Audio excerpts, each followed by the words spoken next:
movement tech is going around after being recently discovered, but does it even compare to the new movement that, you're not going to believe this, Lifeline seems to be getting? Does it even matter after all we saw yesterday from the hackers? And what does EA plan to do to make more money? Well, you can subscribe and let's dive into it. Respawn firstly came out yesterday, says, hey, we recently identified an issue in Apex with the previous season's breakout rewards, which prevented some players from completing the gifting challenge. But we just rolled out a fix for this issue and granted the associated rewards to those affected players. So that's one fix you may have saw. Also, there was another fix, and that was because Hypermiss had put out that there was an update on explosive holds in Kings Canyon. And of course, this is a big issue. We've seen a lot of issues with servers crashing, games crashing, Alter specifically, especially now that Ranked has Kings Canyon on it again. So they had to actually disable temporarily the explosive holds from requiring grenades to open them. So explosive holds on Kings Canyon will now basically just have the doors wide open, or either you could just go up to them and interact with them. And that's because of a recent, I would imagine, Alter bug that allowed you to use Alter to get inside of the explosive holds. And then once you do so, the game would just simply crash. But that's not the only movement stuff people are going crazy about. Garrett had posted that this new tech is ridiculous. And I actually saw this over on TreeRee's page, and he's calling it the Sigma step. So the Sigma step looks like this on screen, and you can see it looks like you just get blasted in the air in the middle of your octane dash. And of course, everybody wants to do this because of the insane amount of speed that you get from it, and also it makes you harder to hit, it makes you look cooler, and it makes you feel faster. So TreeRee's calling this Sigma stepping. You see how it looks on screen. Of course, I'm not really a big fan of people complaining already, saying that this needs to be patched out of the game, and they just really seem to like want to get rid of all movement stuff. I think considering that this is only done on a red octane jump pad anyway, so it's like already a boost up, this should just be like a perk that's involved with it. Anyways, you can see how it works. He did give a little bit of an explanation that you can do it on any character, though it feels more consistent on Alter for him. But his friend was able to do it consistently on Octane, but he wasn't. So all you do is hit a red jump pad. Then when you double jump, you tap S right before hitting jump. So can you do this on controller? Well, to my knowledge, the answer would be yes, because it doesn't necessarily matter based upon your input. It matters based upon the actual movement that you're performing. So if you don't have mouse and keyboard, S would just simply be the left analog stick pulled down. I guess that's why he calls it the Sigma step, because in order to do this, you have to like step backwards in mid-air before you can get the actual boost. While I definitely love and prefer the title of Sigma step, there are a lot of claims out there that this is not new, that someone else had actually found it. Many other content creators are taking their credit for it as well, saying that they were the ones that find it. So take it for what you will. It's not like there's a patent on it, but I definitely think that he probably had some of the most interactions with this new movement idea, but it does not compare to the new movement, or at least as far as the impact goes, that Lifeline is going to be getting. Yeah, that's crazy. So Crowrindo had posted that new Lifeline rework abilities and explanations. So Lifeline actually will have a movement ability. According to Crowrindo, the passive would be Combat Revive, where basically you can have the same current passive that she already has, but she can glide in the air for 1.5 seconds by holding her dock drone,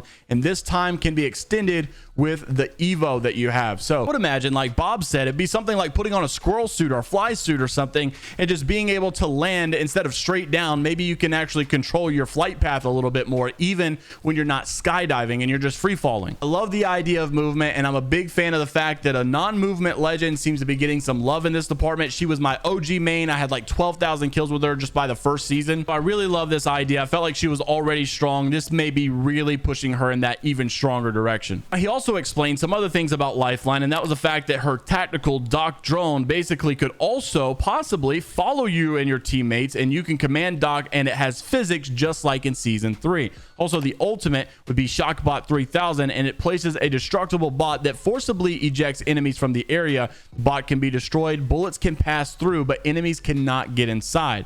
The bonus is that all support legends seem to be getting an upgrade as well, where you can throw healing items as a grenade for heals for others. Now, Fortnite's kind of done something like this in the past, where they're like almost like little splash pad or splash bombs or something like that. You just throw them on the ground and it gives you some health. So these new changes would be huge and very interesting to see how they all pull it together. Now, of course, where there's big changes, there's big money to be made, and EA also, according to Dixerto, is interested in putting in-game ads in their AAA titles. Could you imagine Apex in a world where you're about to take the championship, you're about to win the game, about to watch TSM win the world championship again, and then this starts playing? Whopper, Whopper, Whopper, Whopper, Junior, Double, Triple, Whopper. Like, I'm all for understanding that they've got to make their money, but they've also done that by plenty other of options, by adding new exotic shards and new shops and new items in the shops, putting more events throughout the year so that they can do more collection event items, and of course more heirlooms to be bought, more mythics to be bought. And I feel like they've done that. So putting ads inside of their game would be crazy.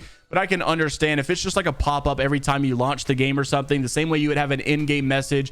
If it's something that's relatable, I guess I could understand it wouldn't be that bothersome. Hopefully they just do it right. Honestly, I would also love, just because Apex Legends is like a sport inside of its lore, I would love for the announcer to say that Ring 3 is sponsored by Glitch Energy. Use code JMeyels to get your 20% discount or something like that. You know, of course, that'd be great, especially if they'd shout out my code. That's an instance where it already makes sense in the lore, so why not continue to do that? You know, also, they've done that stuff with the Silver Pharmaceutical stuff when like Control Mode came out. So I like the idea if they would just actually make it work. It just can't be intrusive, but other games, I don't really know how it would work as good as Apex. It's just like a one-off breed for Apex that works. The unfortunate reality about all of this, and I was really sad and hoping we would not ever get here, but it seems like it's happening again after all the hype for the new season. And hey, the map's finally better. Solos is back. That's fun. All these new things are coming. That's great.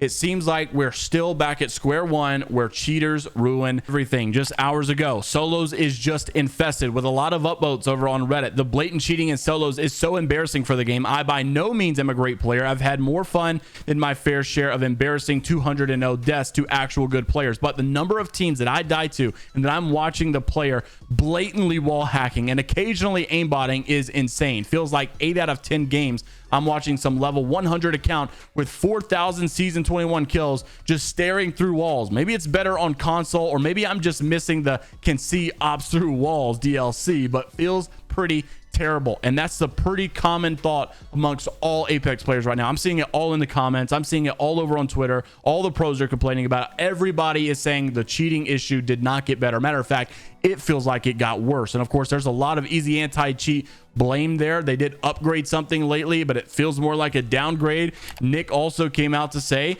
once again, it's crazy how many people cheat in Apex Legends. It's just shameless. It's blatant as well. I got tagged in again by Shy the Best, and this guy whose name is Lost that continues to take it to Twitter to tag Respawn, to tag Hideouts, and blatantly show himself cheating with a Havoc. And really, there's nothing you can do. Lost is unstoppable. He's just like every other cheater. You can't touch him because there's ways to evade bans. There's ways to get new accounts. There's ways to avoid ever really getting truly banned. You just get one account banned, but they have so many other means to get right back into it. They have bot accounts that already are the proper level to go back in and play ranked. They have many accounts that they could just log right back into and go right back to cheating. There's no true banning in this game, it seems, and all the manual bans are just temporary fixes, and I love them. I think, of course, manual bans are great, but they're just not going to solve the problem. They're not going to fix the issue, and I don't even know if you can ever rejoice in new stuff coming in the game when it all seems to be plagued by this same thing over and over. Let me know what you guys are thinking down in the comment section below, and until the next time, we'll see you all in the next one. Later, Gators.